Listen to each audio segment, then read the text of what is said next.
অনেক দর্শকই আমার কমেন্ট বক্সে লিখে থাকেন, প্রায় লিখে থাকেন, তারা ভালোবাসেন, জুবিন গার্গকে খুব ভালোবেসেছেন প্রথম থেকেই, তারা ভীষণ ভক্ত। তারা লিখে থাকেন যে উনি আসামের মানুষের জন্য বম্বে থেকে ফিরে এসেছিলেন, নিজের ক্যারিয়ার স্যাক্রিফাইস করেছিলেন, নিজের ক্যারিয়ারের কথা কোনোদিন ভাবেননি। না, উনি ভাবতেন না, উনি নিজেকে নিয়ে ভাবতেনই না। উনি বলেছেন যে আমি নিজেকে নিয়ে ভাবি না, আমি মানুষকে নিয়ে ভাবি। তিনি মানুষের ভালো চাইতেন একদম প্রথম থেকে। যাদের ধারণা যে উনি জীবনে খুব প্রতিষ্ঠিত হয়ে যাওয়ার পরে তারপরে বোধহয় দান ধ্যান শুরু করেন, তাদের ধারণাটা আজকে একটু চেঞ্জ হবে। সামান্য একটা কথা বলতে চাইবো যে ওনার বাবা যিনি, তিনি নিজের পুত্রের জীবনী লিখেছেন, কিছুটা তিনি লিখেছেন। কারণ ওনার জীবনী লেখার আরও কথা হয়েছিল, যেটা প্রথম ভাগ শুরু হওয়ার কথা আমরা শুনেছি রাহুল গৌতম শর্মার মুখে শুরু হবে, এবং উনি নিজেও বলেছেন, আমরা দেখেছি সেটা একটা ভিডিওতে। তবে সেটা আর হয়নি, হবে কি না জানি না, অবশ্যই হবে, নিশ্চয়ই হবে, পুরো জীবনেই লেখা হবে। তবে উনি ভেবেছিলেন অর্ধেক এখন লেখা হবে, বাকিটা উনি বুড়ো বয়সের কথা লিখবেন, হয়তো নিজে লিখতেন, কারণ নিজে খুব ভালো লিখতে পারতেন। সেটা আর হলো না, সেটা তো আমাদের দুর্ভাগ্য, অবশ্যই আমাদেরই দুর্ভাগ্য। তো যেটা বলছিলাম, কিছু মানুষ আমার কমেন্ট বক্সে লিখে থাকেন যে, খুব রাগের সঙ্গে লেখেন যে উনি কেন আসামের মানুষের জন্য এত করেছেন, এত ভেবেছেন, তারা তো প্রতিদান দিতে পারলো না। প্রথমে মনে হয়েছিল তারা বিরাট কিছু করতে পারবে, কিন্তু না, ওনার বিচার এখনও হয়নি, এবং বিচারের দিকে এক চুলও প্রকৃতপক্ষে কিছু এগোয়নি। আমরা যারা ধরা পড়েছে, যে 7জন ধরা রয়েছে, তাদের মুখের একটা কথাও এখনও ক্যামেরার সামনে দেখতে পাইনি, শুনতে পাইনি। তাদের একটা হিয়ারিংও এমন হয়নি যে তারা বলেছে যে ঠিক কী হয়েছিল। যেটা ওনার স্ত্রীর প্রথম দিন থেকে প্রশ্ন, তার উত্তর এখনও পাওয়া যায়নি। কিন্তু 4 মাস হয়ে 5 মাস চলছে, ওনার মৃত্যু হয়েছে। অনেকেরই ধারণা হচ্ছে বছরও ঘুরে যাবে হয়তো, কিন্তু কিছুই হবে না। জানি না সেটা কি হবে, তবে ওনার স্ত্রী নিজের সাধ্য মতন করছেন, সেখানে ওনাকে প্রচুর ট্রোল হতে হচ্ছে।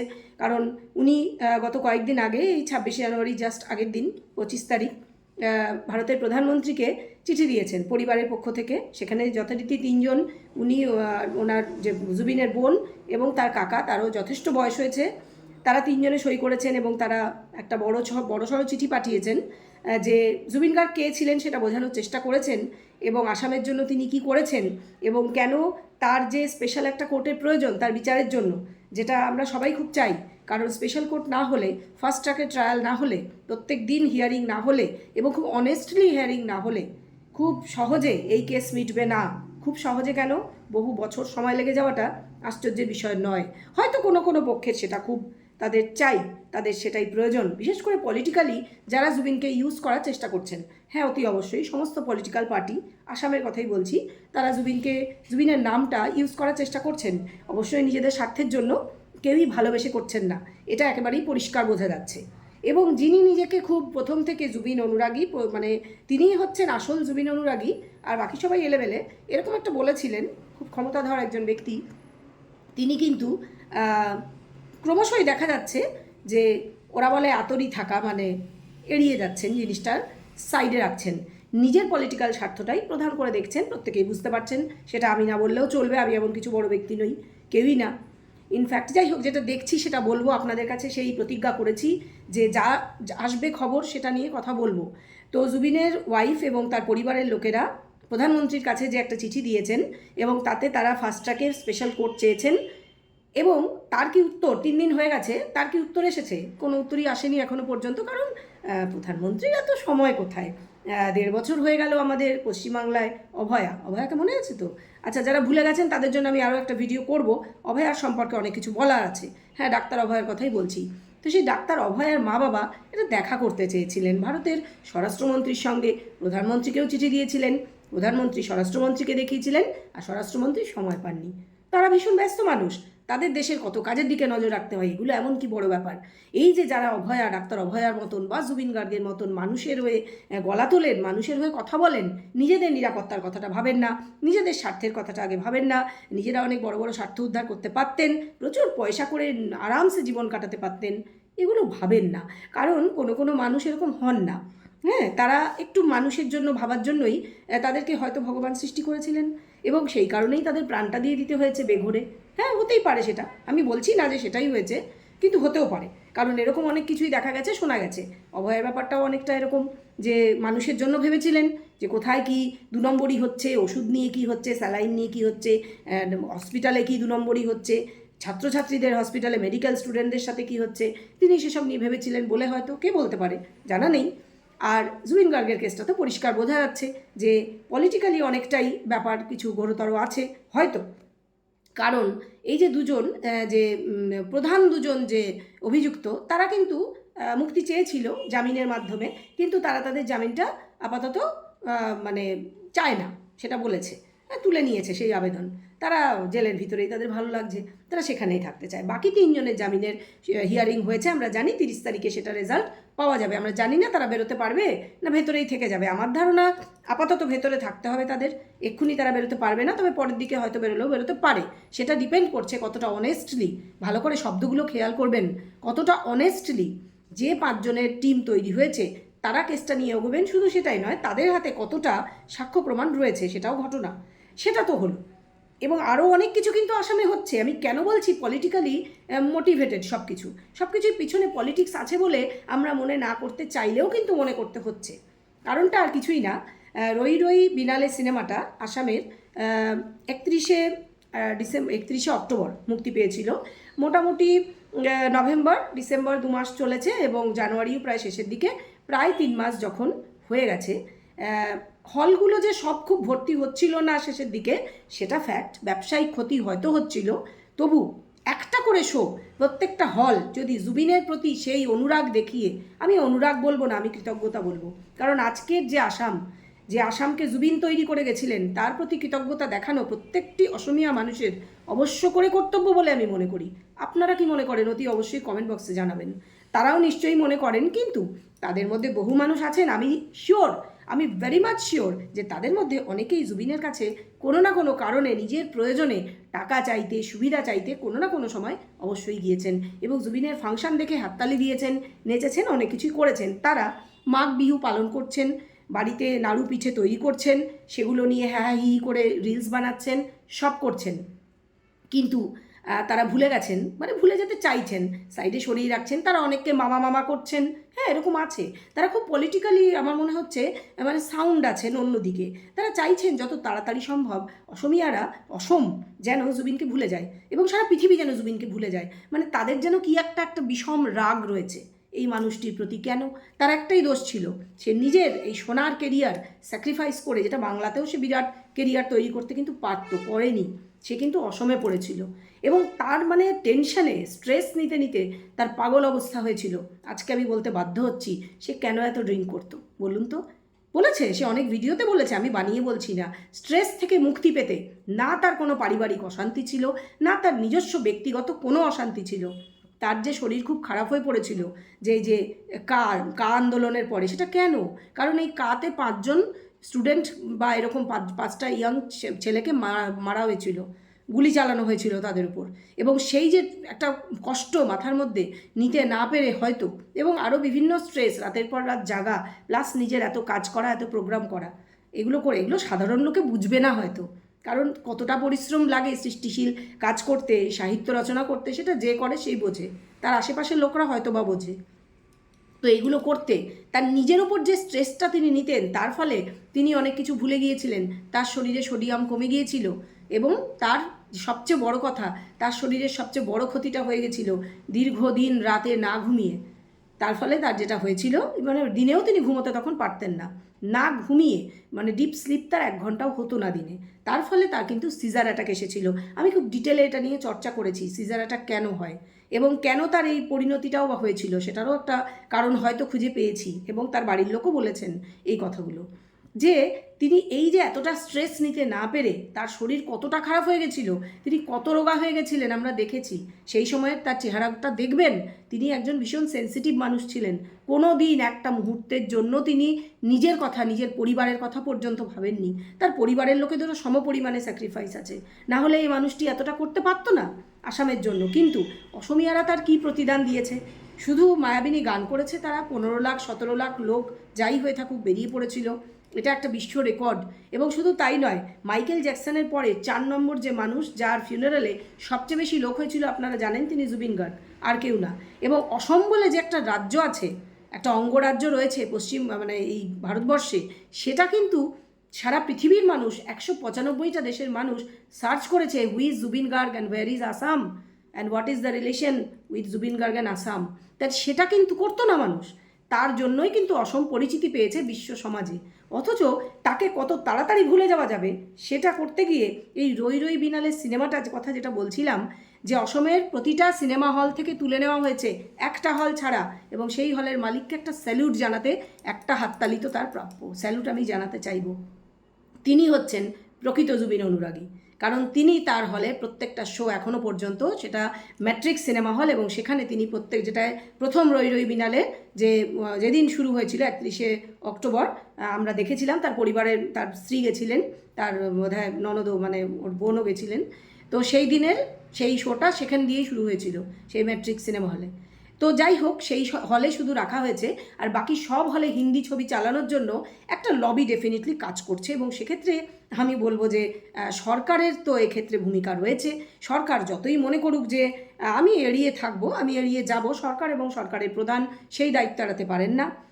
তারা হয়তো বলবেন যে ব্যবসায়িক ব্যাপারটা তো ভাবতেই হবে, 3 মাস হয়ে গেছে, আর অতটা চলছে না মুভি, অতএব আমাদের অনেক লস হচ্ছে, অতএব হল মালিকরা রাখতে চাইছেন না, এবং তাদের কাছে অফার রয়েছে হিন্দি ছবি এবং অন্যান্য ছবি। আমরা জানি একজন যিনি খুব বদনাম করেছেন, যিনি মানে পারপাসলি চেয়েছেন জুবিনের বদনাম ছড়াতে, আমি বলবো সেটা নিয়ে আমার একটা কথা, খুব ইম্পর্ট্যান্ট একটা কথা আপনাদেরকে জানানোর আছে, যেটা আপনারাও ভালো করে মন দিয়ে বিচার করে বুঝবেন যে কি কি করা হচ্ছে তার এগেনস্টে। কিন্তু কেন করা হচ্ছে? যদি পলিটিক্যালি মোটিভেটেড না হবে পুরো ব্যাপারটা, এর পিছনে যদি পলিটিক্স না থাকবে, তাহলে কেন হচ্ছে? এটা তো একটা বড় প্রশ্ন। কারণ সেই যে সাংবাদিক, তাকে তো আমরা দেখেছি যে তিনি কিন্তু একটি বিশেষ দলের ঘনিষ্ঠ, এবং তাদের বেশ মানে সঙ্গে সঙ্গে থাকেন সেই সব নেতা মন্ত্রীদের, এটা কিন্তু দেখেছি আমরা। তো তার একটা ফেসবুক পোস্ট আমরা দেখেছিলাম, এবং সেখান থেকে তিনি বলেছিলেন যে এসআইটির থেকে তিনি সব কিছু পেয়েছেন, পুরো ডিটেল। খুব ভালো কথা। তো সেখানে এমন কিছু পয়েন্ট আমি খুঁজে পেয়েছি, যে পয়েন্টের সঙ্গে যদি মেলানো যায় তাহলে কিন্তু অনেক গড় মিল খুঁজে পাওয়া যাবে এই জুবিনের হত্যা বিষয়ে। যদি এটা হত্যা হয়, যেটা মুখ্যমন্ত্রী বলেছিলেন, তো সেটা নিয়ে আমার কিছু কথা বলবার রয়েছে অতি অবশ্যই। সকলকে নমস্কার জানিয়ে ভিডিও শুরু করছি। আশা করি সকলে ভালো আছেন আর সুস্থ আছেন। ওয়ার্ল্ড অফ দোলায় সকল দর্শক বন্ধুকে স্বাগত জানাই। তো যে বিষয়গুলো বলার রয়েছে সেটার মধ্যে এটা ছিল একটা অন্যতম প্রধান, যে রই রই বিনালের সিনেমাটা কিন্তু আসামের সাধারণ মানুষ এখনও দেখতে চাইছেন। হয়তো যেরকম প্রথমটায় প্রচুর হল ভর্তি থাকছিল সেটা হচ্ছিল না, কিন্তু একটা করে শো কিন্তু ভর্তি হতে পারে। তাহলে প্রত্যেকের উচিত ছিল জুবিনকে একটা কৃতজ্ঞতা জানিয়ে, যে নতুন আসাম গড়ে তোলার জন্য, মানুষকে নতুন আলোর দিশা দেখানোর জন্য নিজের পুরো যৌবনকাল, পুরো জীবনটা, 30টা বছর জীবনের স্যাক্রিফাইস করে দেওয়ার জন্য, নিজের এত সোনার কেরিয়ার বোম্বেতে ছেড়ে চলে আসার জন্য একটা করে শো তারা রাখতে পারতেন। কিন্তু তাদের লোভ বলুন বা কাউকে সন্তুষ্ট করা, আমি বলতে চাই না, হয়তো কোনো পলিটিক্যাল পার্টিকে, কে বলতে পারে, হয়তো কোনো কাউকে, বিশেষ মানুষকে, বিশেষ মানুষদের বা একটা গোষ্ঠীকে সন্তুষ্ট করার জন্য এটা করা হয়েছে। সমস্ত সিনেমা হল থেকে, শুধু ম্যাট্রিক্স সিনেমা হল ছাড়া রই রই বিনালের সমস্ত মানে শো তুলে নেওয়া হয়েছে।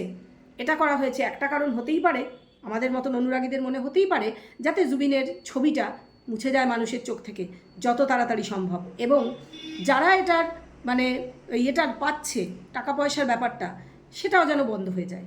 তো ওটিটিতে রিলিজ হয়তো করা হবে, কবে করা হবে জানি না, তার একটা প্রসেসিং আছে, তারা করবেন হয়তো, কোন চ্যানেলে কিভাবে আসবে আমাদের জানা নেই, সেটা আলাদা কথা। কিন্তু ওটিটিতে তো গ্রামের মানুষ দেখতে পারবেন না, সবাই গিয়ে দেখতে পারবে না। তো যে জুবিন একসময় নিজের হাতে ঝাঁট দিয়ে, তার ফ্যান্স ক্লাবের সদস্যদের সঙ্গে মিলে ঝাঁট দিয়ে অসমের সিনেমা হলগুলি পরিষ্কার করে, বন্ধ হয়ে পড়ে থাকা গ্রামের দিকে সিনেমা হলগুলি পরিষ্কার করে, তার যাতে দৌড়ি দৌড়ি যাম অসমিয়া সিনেমা সাম, মানে দৌড়ে দৌড়ে যাব অসমের সিনেমা দেখব, অসমিয়া সিনেমা, এটা বলে সেই আন্তরিকভাবে যে হলগুলোকে নিজের হাতে পরিষ্কার করে, সেই ফ্যান্স ক্লাবের ছেলেগুলির সঙ্গে, যে মিশন চায়না যখন রিলিজ করেছিল বোধহয় 35টা কলেজে, ইউনিভার্সিটিতে প্রচার করে মিশন চায়নাকে কিন্তু বিশাল হিট এনে দিয়েছিলেন তিনি, এবং অসমিয়া সিনেমা যে ঘুরে দাঁড়াতে পারে পরবর্তীকালে রত্নাকর এবং আরও কিছু সিনেমা সেটা প্রমাণ করেছিল। খুব ভালো কোয়ালিটির কিছু সিনেমা দেখা গিয়েছিল। এর আগে তো ভাইমন্দা, তার পরে এসছে ভাইমন্দা, তার আগে যে বহু পুরনো যে মন যায় বা আরও তার যে কিছু মুভি ছিল, যেমন তুমি মুর মাথুমুর, সেগুলো তো হয়েই ছিল, কিন্তু সেগুলো অনেকটা মানে তুমি মোর মাথুমুর বিশেষ করে অনেকটা অ্যামেচারিশ। তখন তিনি পুরোপুরি সিনেমার যে মানে প্রডিউসার হয়ে ওঠেননি বা পরিচালকও হননি সেভাবে, জাস্ট একটা পরিচালকই ছিলেন তিনি, কিন্তু একটা জাস্ট হাতে কলমে করে দেখা।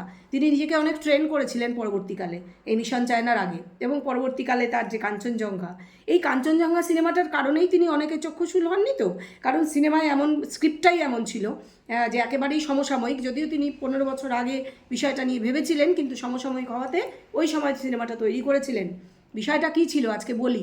বিষয়টা ছিল যে অসমের যুব সমাজ, যে শিক্ষিত একটি যুবক, সে যে কতটা বঞ্চিত হলো ঘুষ দিতে না পারার বা না চাওয়ার কারণে। ঘুষ দিতে চায় না সে যোগ্য একটি ছেলে, সে চাকরিটা পেল না, তার ফলে তার জীবনটা তছনছ হয়ে গেল, শেষ পর্যন্ত সে বেঁচেই থাকলো না। এবং সে কি হয়ে গেল, কি ছিল আর কি হয়ে গেল, এটা নিয়েই। এবং এমন কিছু ডায়লগস ছিল, এই যে মোর কোনো জাতি নাই, মোর কোনো ধর্ম নাই, ময় মুক্ত ময় কাঞ্চনজঙ্ঘা ইত্যাদি, সেই লগুন ছিঁড়ে ফেলা মানে পৈতে ছিঁড়ে ফেলা ইত্যাদি দৃশ্য ছিল তাতে। এবং সেটা করে তার ব্যক্তিগত জীবনের সঙ্গে তাকে এক করে দিয়ে একটা পক্ষ থেকে তখনও প্রচার চালানো হয়েছিল। তিনি কোনোদিনই এইসব সমালোচনার ধার ধারতেন না, সেজন্য তিনি এগুলো পাত্তাও দেননি। কিন্তু পাত্তা না দিলেও পেছনে পেছনে হয়তো একটা চক্র কিন্তু মানে ক্রিয়া করে যাচ্ছিল, আমার এটা মনে হচ্ছে। এবার বলি সেটা কেন মনে হচ্ছে, কারণ তারই কিছু কাছের সেজে থাকা মানুষ, কাছের সেজে থাকাই বলবো, কারণ সেই মুহূর্তে তিনি মনে করেছিলেন এরা কাছের মানুষ। তার স্ত্রীর মুখে আমি শুনেছি যে কারুর সম্পর্কে, আমি জানি না কার সম্পর্কে, স্ত্রী তাকে বোঝানোর চেষ্টা করতেন যে এ কিন্তু ভালো নয়, এ কিন্তু কাছের মানুষ সেজে রয়েছে, ভালো নয়, তুমি একটু বিচার করে দেখো। কিন্তু তিনি এত অন্ধভাবে বিশ্বাস করতেন, মনে করতেন সকলেই তার বন্ধু, যেহেতু তিনি সবাইকে বন্ধু ভাবতেন। তো তিনি কিন্তু স্ত্রীর সঙ্গেও তর্ক করেছেন এটা নিয়ে, স্ত্রী পারতেন না তাকে বুঝিয়ে। তো এরকমই হয়তো একজন যাকে এখন চেনা যাচ্ছে, যে ওই নীলা শিয়াল অনেক চ্যানেলে বলছে, দেখছি যে মানে নীল শিয়াল, তো এরকম লোকটি সে তার যে সামাজিক মাধ্যমে পোস্ট দিয়েছিল, যে অনেক কথাই লিখেছিল। সে নাকি পরবর্তীকালে জানিয়েছে ক্ল্যারিফিকেশন দিয়ে যে এসআইটি থেকে সে পেয়েছে, মানে তদন্ত রিপোর্ট থেকে, তো যেটা আর কি জমা দিয়েছে। কিন্তু সে সেখানে লিখছে যে ওখানে পৌঁছানো, সবটা বাদ দিয়ে আমি জায়গা মতন বলছি, যে পৌঁছলেন সিঙ্গাপুরে, পৌঁছে প্লেন থেকে নেমে সবাই তাকে বরণ করতে এলো, ওখানে ভীষণ খুশি তারা, সিঙ্গাপুরের অ্যাসোসিয়েশন, অসম অ্যাসোসিয়েশনের লোকজন, তাদের পত্নীরাও এসছে। এবং গাড়িতে উঠলেন তিনি, একটা গাড়িতে তিনি উঠলেন, আর ওই মেয়েটির কথা বলেছে যাকে ওই প্রভা আর কি, তো মানে পারপাস দিয়ে এটা কিন্তু লেখা হয়েছে, ওই গাড়িতে আর কেউ না, সে আর মানে একটা বোঝা যাচ্ছে একটা উদ্দেশ্য রয়েছে, খারাপ উদ্দেশ্য, সেটা আমরা ছেড়ে দিচ্ছি, আমরা বিচার করছি না, পাত্তা দিচ্ছি না। কিন্তু সেখানে একটা খুব ইম্পর্টেন্ট কথা রয়েছে। তিনি বলছেন ওই সিঙ্গাপুরে পৌঁছে গাড়িতে উঠে খেয়াল করবেন, তখন জুবিন জিজ্ঞেস করছেন, উঠেই জিজ্ঞেস করছেন, তার কিন্তু সিঙ্গাপুর খুব ভালোভাবে ঘোরা, তার স্ত্রীও আগে তার সঙ্গে গিয়েছেন, এটা বলে নিলাম, এটা কিন্তু তার প্রথমবার নয়। তবু নাকি তিনি গাড়িতে উঠেই জিজ্ঞেস করছেন যে কোথায় বেড়াতে যাওয়া যায়, এবং 19 তারিখ, এটা কিন্তু নির্দেশ করা রয়েছে যে 19 তারিখ কোথায় বেড়াতে যাওয়া যায়। 17 তারিখ পৌঁছেছেন দুপুরবেলা, 17 তারিখের পর 18 তারিখটা আছে, সেটা নয় কেন, এটা একটা প্রশ্ন।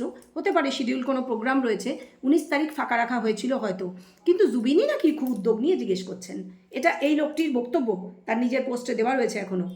সেখানে সে বলছে যে জিজ্ঞেস করছে কোথায় যাওয়া যায়, তখন তাকে এই অসম অ্যাসোসিয়েশনের সদস্যরা কোনো একটা জায়গার কথা বলছে, যেটা কোনো কারণে বাতিল করছেন সেই মুহূর্তে। বেশ ভালো কথা, তারপরেই তাকে এই ইয়ট বুকিং করা যেতে পারে, এবং মানে তখন ইয়ট বুকিং হয়নি, ভালো করে নোট করুন, কারণ একটা কথা আমি এরপরে বলবো।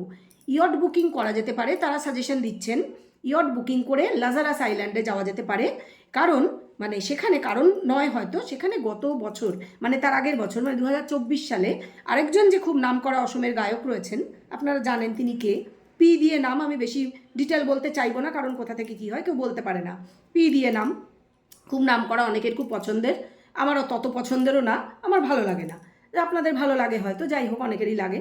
তো সে গেছিল, এই কথা বলা হয়েছে, সেটা শুনে নাকি জুবিন লাফিয়ে উঠলেন। এক তো বয়সে তার চেয়ে ছোটো, তার অনেক জুনিয়র, তার সঙ্গে কোনো দিকে কিছুতে মেলে না, এবং কোনো দিন জুবিন কাউকে নিজের প্রতিদ্বন্দ্বী বলে ভাবতেন না, এবং খুব সঙ্গত ছিল, কারণ কেউ তার প্রতিদ্বন্দ্বী ছিলই না, তিনি নিজেই নিজের প্রতিদ্বন্দ্বী ছিলেন, তিনি নিজেই নিজের রেকর্ড ভাঙতেন। তার মতন অদ্ভুত কণ্ঠ এবং এত মাদকতাময় কণ্ঠ শুধু নয়, তার যে সৃষ্টি, তার সঙ্গে কারুর কোনো তুলনা হতেই পারে না, জাস্ট হতে পারেই না, আমি তাই মনে করি। আপনারা কে কী মনে করেন আপনারা লিখতেই পারেন। কথাটা হচ্ছে, তার কথা বলা মাত্র নাকি জুবিন লাফিয়ে উঠলেন, কি বললেন, ওইখানেই যাব, এমন একটা ভাব করা হয়েছে যেন ওনার কোনো প্রতিদ্বন্দ্বী মনে করেন উনি, তাই সে গেছে বলে উনিও যাবেন। এটা গেল তো, বলা হলো এটা 17 তারিখ পৌঁছে 19 তারিখের কথা ফিক্স হলো, তারপরে তারা ইয়ট বুকিং করেছেন এবং ইত্যাদি। আমরা কিন্তু এটা কিন্তু জানা যাবে, এই তদন্ত রিপোর্টেই জানা যাবে যে ইয়ট বুকিং কে কীভাবে কখন করেছিল, আগে করে রাখা হয়েছিল কিনা, এবং এই লোকটি কতটা সত্য কথা বলেছে নিশ্চয়ই জানা যাবে এরপরে। এটার প্রসঙ্গে আমি বলবো, আপনারা ফিরে যান, আমার অনেক আগের একটা ভিডিও আছে, সেখানে এই শতাব্দী নামে যে মেয়েটি অনেক আগে জুবিন গার্গের সঙ্গে কয়েক বছর আগে 2-3 বছর আগে গান গাইতো, এবং যে খুব কেঁদে কেঁদে খুব রাগের সঙ্গে সে মারা যাওয়ার পরেই সে বাইট দিয়েছিল যে জুবিন তাকে ফোন করে সিঙ্গাপুর যাওয়ার আগে এই ইয়টের বুকিং করা আছে, ইয়ট পার্টি আছে, এবং কে কে যাচ্ছে তার সঙ্গে, এই প্রভা, এই কানু, এই তার ম্যানেজার, এই জ্যোতি, শেখর জ্যোতি, সব নাম বলেছিল। এটা কিন্তু ঘটনা, এটা বলেছে শতাব্দী বলে মেয়েটি গেল। কিন্তু তার ওয়াইফ যখন তাকে জিজ্ঞাসা করা হয়েছে, ওয়াইফ যখন প্রথম বাইট দিচ্ছেন, প্রথম ইন্টারভিউ দিয়েছেন জুবিন চলে যাওয়ার পর, তিনি কিন্তু পরিষ্কার জানাচ্ছেন যে তিনি আগের রাত্রির মানে 18 তারিখ রাত্রিরে তার হাজব্যান্ডের সাথে কথা বলেছেন, সিনেমা নিয়ে কথা হয়েছে, আরও হয়তো 2-4টে বিষয় কথা হয়েছে, কিন্তু একবারও জুবিন তাকে বলেননি। এত এক্সাইটেড নাকি তিনি ছিলেন, অথচ জুবিন তাকে বলেনি ইয়ট পার্টির কথা। সেই জন্য তার মনে হয়েছে যে ইয়ট পার্টির কথা জুবিনও জানতেন না, এবং তার কথায় ট্যালি এজন্য করা যায় যে জুবিন যে জামাটা, যে শার্টটা পরেছিলেন, আমরা জেনেছি যে 45,000 টাকা দামের শার্ট কিনে দিয়েছিলেন তিনি নিজের ম্যানেজারকে, তারই টাকায় অবশ্যই, আর নিজে 750 টাকা দামের জুডিও থেকে কেনা একটা শার্ট পরেছিলেন। এই আগের দিন সন্ধ্যাবেলা সেই শার্ট পরে জীবনের শেষ গানটি তিনি ওই একজন ইংলিশ গান গাইছিলেন ভদ্রমহিলা, তার সঙ্গে গেয়েছিলেন। ভালো করে খেয়াল করবেন, সেই একই শার্ট পরে পরের দিন তিনি এই ইয়ট পার্টিতে গেছিলেন। কেন? তিনি তো ভীষণ শৌখিন ছিলেন, তার কাছে শার্টের অভাব ছিল না। তাহলে এত তাড়াহুড়োর মধ্যে, যার জন্যই তার ওয়াইফের ধারণা হয়েছিল তাকে জোর করে ঘুমোতে না দিয়ে এই লাজারাস আইল্যান্ডে নিয়ে যাওয়া হয়েছে, এবং পরবর্তীকালে তার প্যান্টের পকেটের মধ্যে মানে মোড়ক খোলা অবস্থাতে তার যে ওষুধ মিস করেছেন বোঝাই যাচ্ছে, এবং সেটাই হয়তো যে সিজারের কারণ, তার সিজারের জন্য যে ওষুধ এবং তার প্রেশারেরও ওষুধ, সেগুলো তিনি খাননি, তার প্যান্টের পকেটে পাওয়া গিয়েছে, যেটা পরবর্তীকালে প্যাকড হয়ে ওই যে 4টে ট্রাঙ্ক ভর্তি যে ডকুমেন্ট সাবমিট করা হয়েছে কোর্টে, সেটা আসামে এসে পৌঁছেছে। আশা করি বোঝাতে পারলাম কি বলছি। আমি বলতে চাইছি যে একটাই বিষয়, যে এই ইয়ট পার্টিটা আগে ফিক্স করা হয়েছিল না জুবিন বলেছিলেন, কোনো একজন পি দিয়ে কোনো গায়কের আগের বছর যাওয়ার কথা শুনে তিনি নাকি লাফিয়ে উঠেছিলেন, সেই কারণে জুবিনের মতন একজন মানুষ তিনি নাকি লাফিয়ে উঠেছিলেন এবং বলেছিলেন, তখন নাকি ঠিক করা হয়েছিল। তাহলে শতাব্দী কি করে জানলো ইয়ট পার্টির কথা? সে কি করে বলল যে জুবিন তাকে জানিয়েছিলেন এইরকম একটা আইল্যান্ড আছে, সেটায় কেউ কোনো দিন যায়নি? এটা আমি আমার অনেক আগের একটা ভিডিওতে বলেছি, কারণ শতাব্দীর মুখে শোনা এটা একটা ভিডিওতে। তাহলে এবার আপনারাই বলুন যে ঘটনা একটাই, ইয়ট পার্টি, লাজারাস আইল্যান্ড এবং সেন্ট জনস আইল্যান্ডের মাঝামাঝি হয়েছিল ঘটনাটা, দুর্ঘটনাই বলবো, কারণ এখনো পর্যন্ত প্রমাণিত নয় কোনো কিছু। কথাটা হচ্ছে একটাই ঘটনা, এই ইয়ট পার্টি এবং লাজারাস আইল্যান্ডে যাওয়া।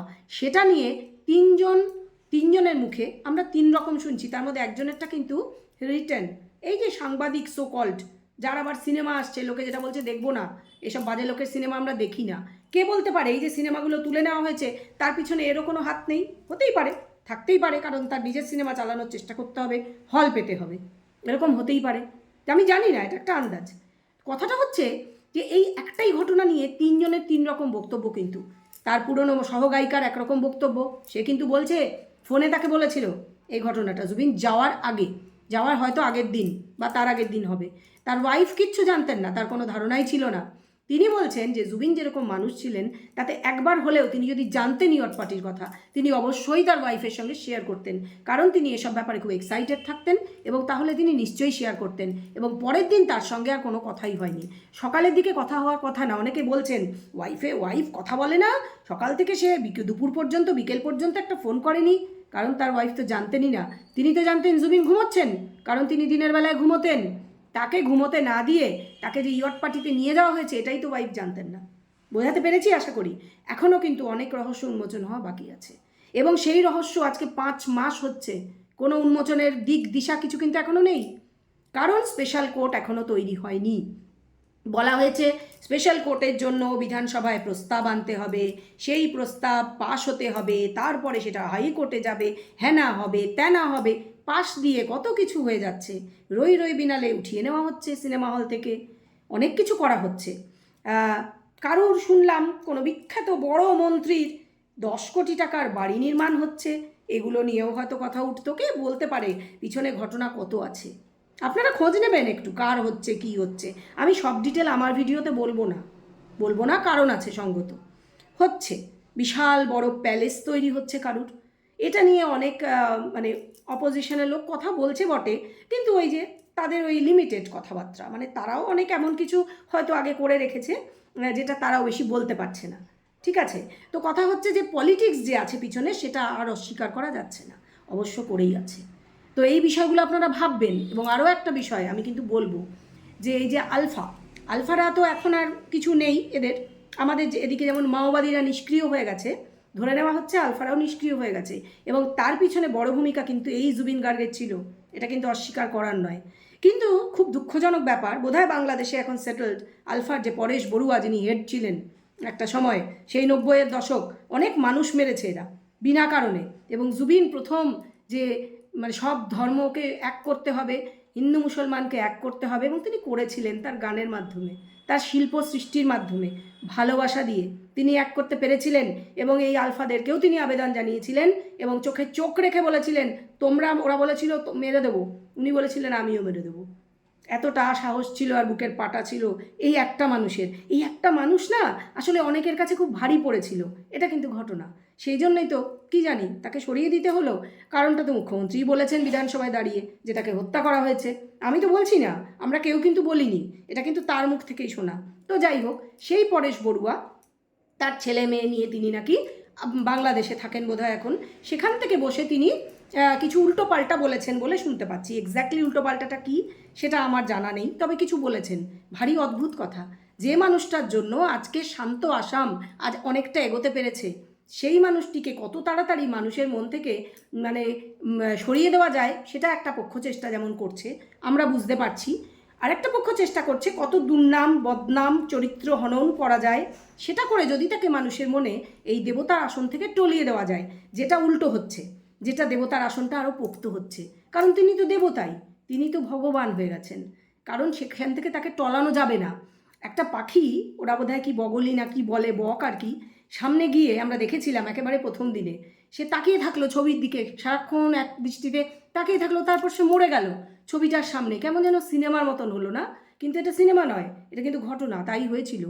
এরকম আরও ঘটনা ঘটেছে। একটি কুকুর, সেও এরকমভাবে মাস ভর বসেছিল, 1 মাস পর ওখানেই সে মারাও গিয়েছে। ইচ্ছা মৃত্যু আমরা বলতে পারি। এরা হচ্ছে প্রকৃত অনুরাগী ছিল, প্রকৃত ভালোবাসা ছিল এদের।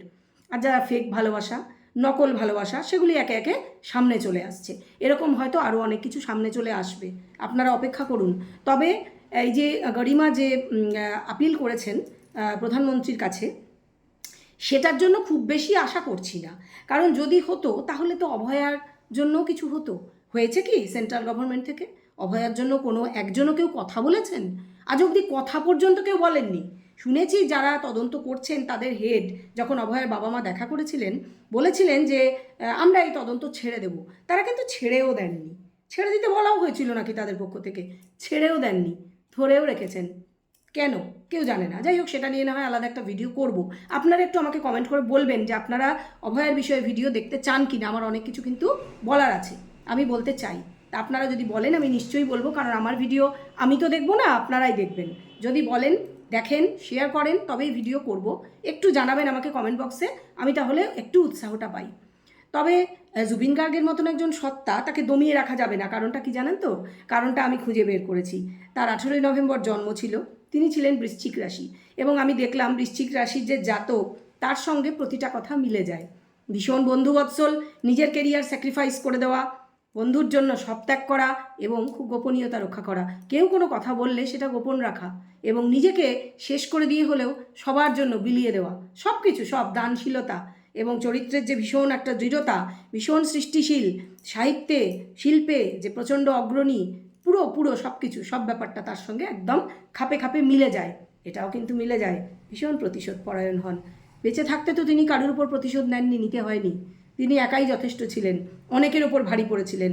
কিন্তু তার মৃত্যুর পরে যা করা হচ্ছে, বিশেষ বিশেষ পক্ষ থেকে, সেজন্য তিনি যদি প্রতিশোধ না নেন আমি বলবো সেটাই অন্যায় হবে। আমি তো চাইবো, আপনারা কি চাইবেন জানাবেন অবশ্য করেই কমেন্ট বক্সে।